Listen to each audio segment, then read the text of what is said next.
selaku dosen pengampu pada mata kuliah Kebijakan dan Inovasi Pendidikan ini, dan juga teman-teman mahasiswa yang saya banggakan. Saya Santi Septiani selaku moderator yang bertugas, dan juga teman-teman saya yaitu ada Nur Inayah, ada Virialis Setiana, dan juga ada Faras Julian Yaskur. Kami dari kelompok 4 akan mempresentasikan hasil diskusi kami mengenai proses inovasi pendidikan, yang dimana di dalamnya terbagi lagi menjadi dua bagian, yaitu ada difusi dan diseminasi inovasi, dan yang kedua yaitu ada proses keputusan inovasi. Baik, tanpa menunggu waktu lama lagi, saya serahkan kepada para presentator untuk menjelaskan materinya. Baik, yang pertama yaitu difusi. Menurut Rusdiana pada bukunya tahun 2014 halaman 26 menjelaskan bahwa difusi ini merupakan bentuk mengkomunikasikan pesan yang berkaitan dalam penyebaran ide baru secara khusus.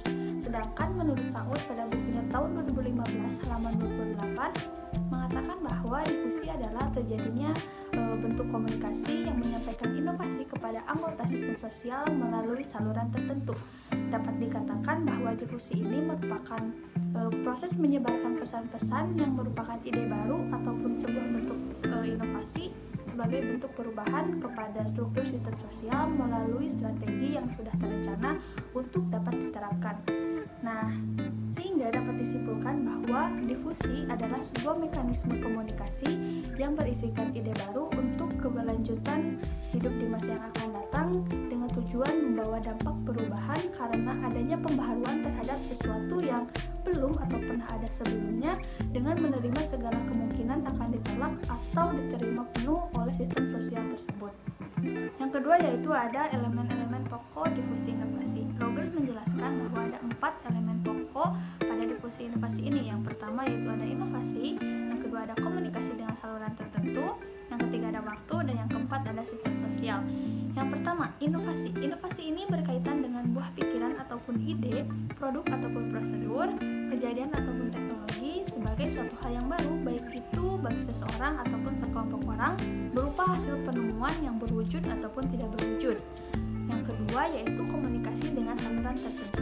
Hal inti dari proses difusi ini yaitu berinteraksi untuk menyampaikan ataupun menginformasikan berupa ide baru kepada orang lain. Dengan begitu, diperlukanlah adanya sebuah saluran untuk melakukan komunikasi tersebut. Nah, saluran komunikasinya itu dapat berupa media interpersonal, yakni pertemuan tatap muka antara dua orang atau lebih antara sumber informasi dan juga penerima, atau bisa menggunakan media massa, yakni alat-alat yang memungkinkan menyampaikan pesan kepada penerima dalam jumlah yang besar tanpa adanya batasan waktu dan ruang.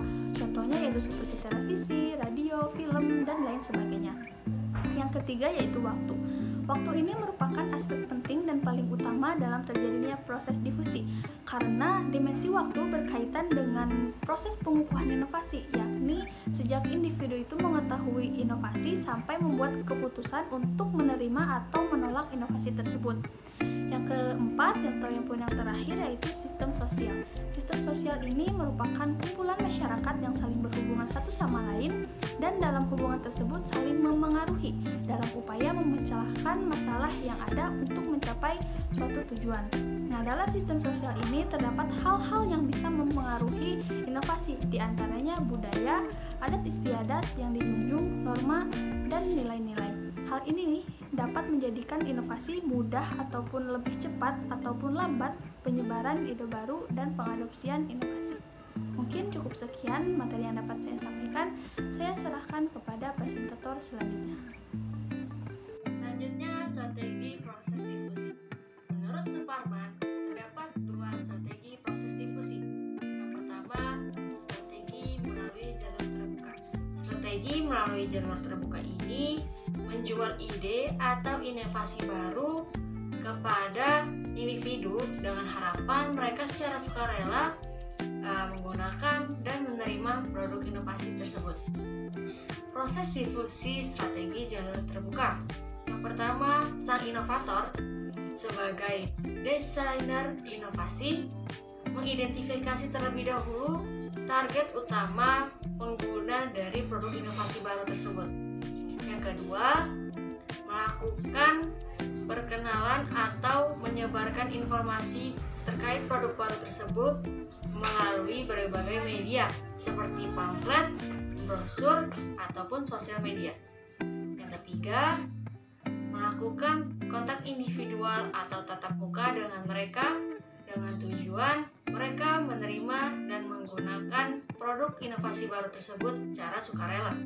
Yang keempat, melakukan pendampingan kepada mereka yang menyatakan bersedia menerima dan menggunakan produk inovasi baru tersebut oleh agen pembaharuan. Yang kelima, memberhentikan proses pendampingan apabila hal tersebut sudah tidak diperlukan.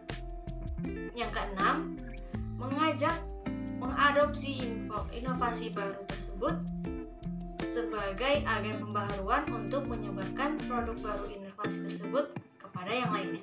Selanjutnya yaitu jalur organisasi. Yang pertama, mengidentifikasi daftar pengambil keputusan puncak sampai lini pertama, misalnya pejabat pada Kementerian Pendidikan Nasional, Kepala Dinas Pendidikan Provinsi, Kepala Dinas Kabupaten atau Kota, atau organisasi yayasan pendidikan. Yang kedua, memperkenalkan produk inovasi baru tersebut kepada pengambil keputusan tersebut. Yang ketiga, membujuk untuk meyakinkan kehebatan penggunaan inovasi baru dan pengaruhnya bila digunakan secara institusional dan digunakan oleh lembaga di bawahnya. Yang keempat, membantu penggunaan produk inovasi baru pada organisasi tersebut sampai seluruh jajaran pimpinan lini pertama terlibat dan memiliki komitmen yang sama. Dan yang kelima, memberi pendampingan bagi jajaran pimpinan tersebut sampai produk inovasi baru benar-benar digunakan oleh seluruh individu pada lembaga atau organisasi yang bersangkutan. Selanjutnya, saya akan membahas hambatan-hambatan proses difusi menurut Rogers. Yang pertama yaitu knowledge of innovation and renovation. Artinya, sejauh mana kesadaran organisasi terhadap inovasi dan persepsinya tentang karakteristik mereka yang menonjol. Yang kedua, external accountability, yaitu tingkatan di mana suatu organisasi tergantung dan bertanggung jawab terhadap lingkungannya. Yang ketiga, like resource, yaitu sumber daya yang tidak siap digunakan untuk maksud atau tujuan yang lain. Dan yang terakhir, yang keempat, organizational structure, yaitu komponen-komponen pada subsistem-subsistem di dalam suatu sistem. Selanjutnya, saya serahkan kepada pemateri berikutnya. Oke, terima kasih kepada presentator sebelumnya. Di sini saya akan menjelaskan mengenai diseminasi dari inovasi. Diseminasi merupakan suatu penyebaran inovasi yang dirancang, dikelola, dan juga diarahkan dengan target utama yaitu sekelompok orang ataupun individu yang dapat memperoleh informasi tersebut sehingga ditimbulkan kesadaran ataupun adanya kesadaran dalam diri mereka untuk dapat menerima ataupun menggunakan informasi tersebut. Menurut Rustiana pada tahun 2014, dijelaskan bahwa proses terjadinya difusi yaitu dilakukan secara spontan, sedangkan terjadinya diseminasi dilakukan karena setelahnya adanya perencanaan.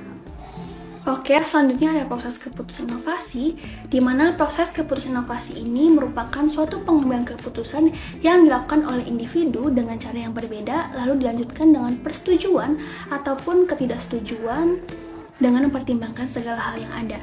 Sebuah proses keputusan inovasi ini juga mempertimbangkan segala faktor, lalu dampak negatif maupun dampak positif, dan juga perubahan yang nantinya akan terjadi ketika inovasi tersebut diterapkan.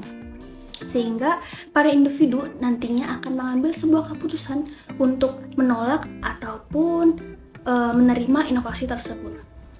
Mungkin ini saja yang bisa saya sampaikan. Saya serahkan kepada presentator berikutnya. Baik, terima kasih.